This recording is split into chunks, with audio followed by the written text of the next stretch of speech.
What's up, guys? I've been getting some questions and definitely some likes about the fishing video that plays in the background and wondering what the game is. I'm going to put it up here real quick for you. I'm sorry I haven't been able to reply to everybody. Usually I try to stay on top of it. It's been a rough 3 days. Well, it's actually been a rough like 6 weeks right now with my wife in Ukraine, but the last 3 days has been really bad. When you get air raids, I have the app that they use in Ukraine for air raids, and it goes off. It wakes me up, and we're usually talking during that time because you just don't know if that's the last time you're going to talk, especially the small town she is in is being bombed consistently, and residential buildings are being hit on a consistent basis. There's no strategic target there. It's just residential buildings being hit, which is absolute bullshit. But anyways, holding it together, but doing my best. Let's get on with the game here. So this is the website you go to. It's steampowered.com. It's Steam. Anybody that's a gamer is going to know Steam. I say go to Steam. Yeah, you know what it is. The game's called Fishing Planet. It's free. There are like download packs, expansion packs you can purchase. I would just say wait for a sale to come up before you buy, because then, you know, it's a lot cheaper than paying full price. And in the game itself, there's a lot of this, you know, buy this little stuff here, get these cool little fishing gear. Screw that. Just play the game, grind. I just play it, just grind, have a little bit of fun. And I'm only like a level 22, I think, level 23 now. I don't see a need to buy anything. Just play it, have fun. But anyways, a lot of questions come up about it. That's the website, steampower.com. Fishing Planet's the game. Check it out and let me know what you guys think about it. I'll keep recording videos as I play, because Friday nights are my game nights, and it's Friday night when I'm recording this. So that'll be what I'll be doing tonight. I'll be sitting back with a beer and playing Fishing Planet. It usually my dad, my cousin, and stuff, we all get on and play. But anyways, let's turn that off and bring up what we're here for. So basically, today we're going to dive into some spicy takes about dating, relationships, divorce. It's going to be a kind of a doozy today, but let's get into it. All my divorce mamas, listen up, okay? Sometimes we get into this idea after we get divorced, and as we're getting divorced, the trauma and pain and hurt and fighting and lawyers and blah, blah, blah gets so much that we're like, we will never be happy again. I have zero hope. I don't even understand. Like, I got out of this marriage because it was terrible. I don't think I'm ever going to be happy again anyway. Like, this is not worth it. This sucks. 3 things. First of all, do not place your happiness and idea of future happiness on current circumstances. You are in complete control of your own happiness. Let me repeat that. You are in complete control of your own happiness, and current circumstances are temporary. They will not be here in a year. They will not be here in 5 years, 10 years, 20 years. And you are bound to be happy. You are wired to create peace and happiness in your life. That's why this relationship ended, is to create future happiness. But it's going to get worse before it gets better. It's going to be hard as you unpeel those layers of trauma and forgiveness and anger and figuring out who you are, and all of this compounded. It's going to be harder before it gets better. That is a promise, but it will get better.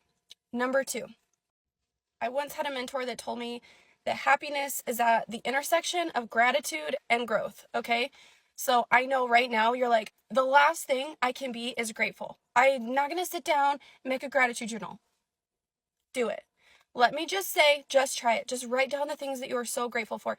Your health, your children, your children's health, your home, your parents, your support system, your friends, whatever it is. Just write it down and just sit in a moment of gratitude, and then create action.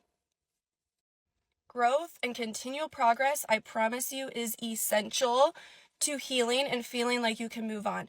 The longer you stay stagnant and in this icky, messy, just swamp of like victimhood and anger and lack of progression, the more you're going to feel like there is no hope. You are never going to get out of this. Do little things every single day to create some progress. Go to the gym, get a different job, start that freaking business, because you can now, okay? Create some sort of growth as you're growing and creating momentum and healing and in growth, and then being gratitude. That's where happiness actually is, okay? Number 3, write this down a million times a day if you need to, right? Everything always works out for me. It's weird and almost creepy how obsessed the universe is with making sure that I'm okay and happy. Everything always works out, and it's true. Has the world ever burned down? No. You got this, girl. I know you can. You can do it.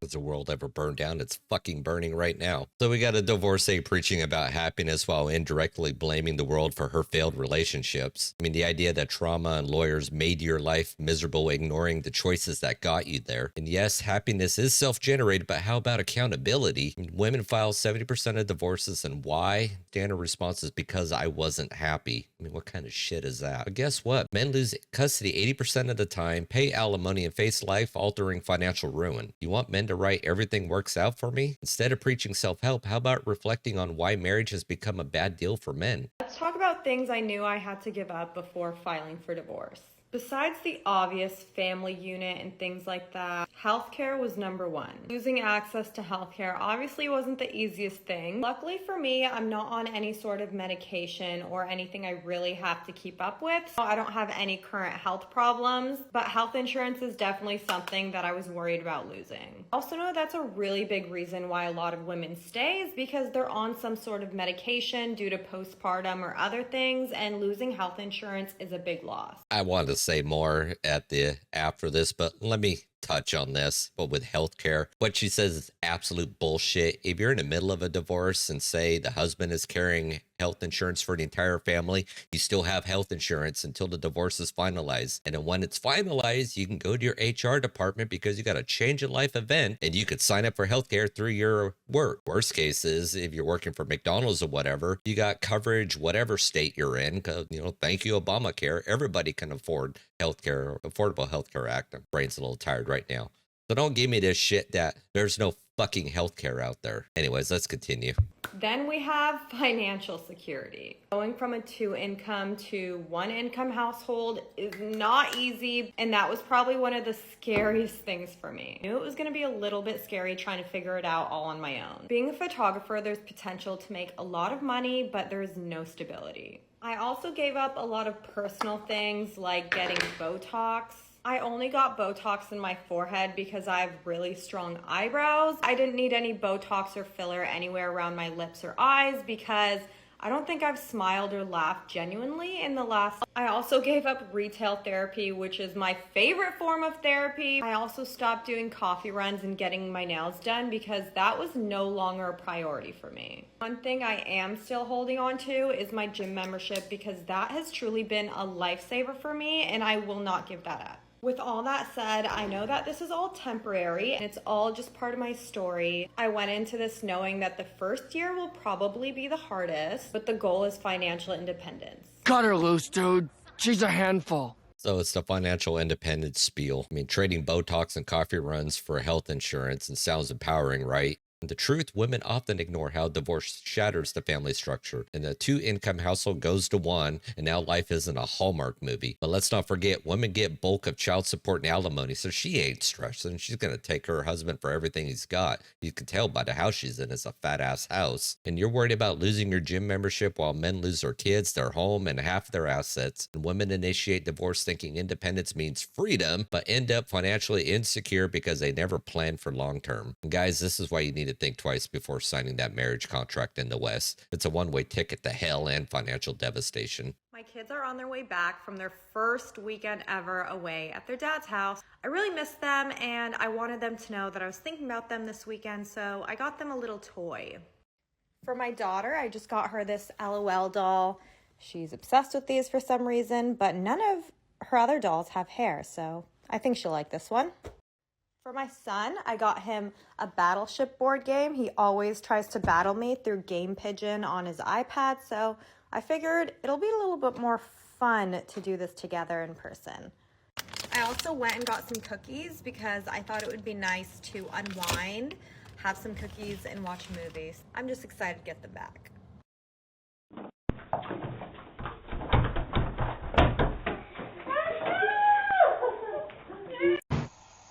You're a damaged goods lady. So you're buying toys for your kids to cope with guilt, which doesn't scream great parenting. This is another example of single moms using materialism to mask deeper issues, or you're trying to buy your kids love. You want an independence, but now you're overcompensating because dad gets kids for a weekend. And guys, this is the game you're reduced to, a weekend babysitter while mom gets emotional credit for missing her kids. Studies show that kids in a single parent home have higher risk of mental health issues and poverty. The destruction of family unit isn't just bad for men, it destroys our children's futures. Hard time. I'm 34. I'll be 35 in almost a month. I have a good job. I have a good career. I'm a kind, loving person. I'm a good friend. I buy shit for myself. I moved to LA 11 years ago, and I have not asked anyone for a single thing in my life. I worked for everything that I have, and I'm failing at relationships. I really don't know what's wrong with me. Why am I so scary? But yeah, I've succeeded in many areas of my life, but relationships are really not happening for me. So at this point, I'm just thinking that, you know what, maybe it's not meant for me. Maybe I'm just meant to be by myself. The whole soulmate, love of my life, my best friend, whatever. I don't want a man who's not okay with me talking about my feelings or how I feel, or asking questions, or making plans, or thinking about future. I don't want a man who's scared of all that. And I don't think men who are not scared of that exist anymore. So, girlies out there who have a man like that, just cherish them and, thank them for all of us single ladies out here struggling with the current dating reality. Yeah, tell them they're rare. And hopefully your kids will have their dad's character and the next generations of women will be luckier. I don't know what else to say. I mean, maybe I'm just ugly. Who knows? Oh, boo-hoo! Let me play a sad song for you on the world's smallest violin. So it's, I'm successful in every area except relationships. How classic. Here's the truth. Modern women confuse career achievements with relational compatibility. You don't attract a partner with your paycheck, at least not a good guy. Men value respect, loyalty, and kindness. And also blaming men for being scared of your feelings? No. Men avoid drama, entitlement, and emotional volatility. And if you're still single at 34, welcome to the wall, and it's time to rethink your standards. You're not scary, you're unapproachable, and maybe it's not that men are broken, that your checklist is. And ladies, stop blaming society for your scariness. And guys, stop chasing women who clearly aren't interested in being team players, and go where you're valued. Here's the deal. I am turning 33 this year. I am single and I live in Melbourne. Friend and I recently came up with a bit of an idea to follow us along as I dip my toes back into the dating pool. Been single for a year now. I've gone on casual dates, but I just wanted to take the year to kind of get ready or back into that headspace where I'm ready to date. So my first question to you guys, which app should I be on? I don't rate Raya. No one really talks, myself included. This whole process is obviously to date and have fun and meet more people, but also keep myself accountable. 2025 is the year to get out there more, I suppose. You're 33, single, and asking strangers on the internet which app they use. That's a winner there for you guys, right there. I mean, that's peak modern dating dysfunction is what that is. Instead of getting ready to date, Try figuring out why you're still single in the first place. Apps won't save you from a culture where hypergamy and hookup culture reign supreme. Men understand this, and women in their 30s often realize their biological clock is ticking and the wall is approaching. Suddenly, dating becomes a game of find a provider rather than a mutual connection. Guys, don't play this game. Focus on yourself. Your passport might take you to a traditional culture where dating still has a meaning. So I'm going to talk about some controversial rules I have for dating as a single 30-year-old. A lot of you are doing this trend for controversial rules for your relationship, but because I'm still single, I figured I would just do this. Number one, if you are not looking for marriage and kids, I'm out. Some people will tell me like that's super harsh and that I shouldn't be looking for my husband in every single person that I meet. I don't necessarily disagree with them. But at 30 years old, like I know what I want. I know that I'm looking to get married and have kids. If you're not looking for the same things as I am, it's not going to be a match. I really just like don't like wasting my time. Number two has to be if you are not intentionally planning a date, I'm out. I get myself into these situations quite often where I'll match with somebody on a dating app, I'll connect with them over social media, I even meet them out at a bar. And for some reason, it just ends up turning into this like casual conversation where we'll text a little bit here and there. I'm over it. If you are not intentionally planning a date, you're showing me that you're just not that interested. The next one is if you are not picking up the phone and calling me or FaceTiming me, I'm out. I'm 30 years old and I'm busy. I have a job, I'm a realtor. I do not want to text you all day long. Either call me and ask how my day is, ask how I'm doing. So if you're not doing one or two of those things before our date or in between dates, I'm out. And lastly, I think this just kind of like ties it all together, but if you're not pursuing me, I'm out. I feel like a lot of guys will give breadcrumbs, so a little bit of interest. If you are not pursuing me like a man should, then I'm out. Men are hunters. Women want to be pursued. So I don't know, maybe this is why I'm still single, but let me know what you guys think in the comments. Is this why I'm still single or are my rules good to have? Oh my God, who the hell cares? So she's 30 years old, ready to settle down, and she wants to date with intention. Basically what she's saying is all of her 20s, she's been getting pumped and dumped by Chad. Now she realizes she's approaching the wall and her biological clock is ticking. You know, if you're not pursuing me, I'm out. And this sounds empowering, right? No. What this really says is I'm entitled to endless effort without reciprocating anything. And women want to be pursued but complain about breadcrumbing while offering nothing but complaints about men. And guys, this is why you should walk away from modern dating. Being reduced to a hunter while juggling career, hobbies, and expectations is exhausting. And women like this demand traditional masculinity while rejecting traditional femininity. This is hypocrisy at its finest. You know, instead of chasing these endless rules, prioritize yourself. Remember the juice isn't worth the squeeze. Well, guys, modern relationships are broken, and these clips show why. Women blame their unhappiness on men or external factors and never pausing to reflect on their personal accountability. The feminist movement promised empowerment but left a trail of single mothers, broken families, and delusioned individuals. Divorce? Men lose assets, kids, peace of mind, while women face financial instability they weren't prepared for.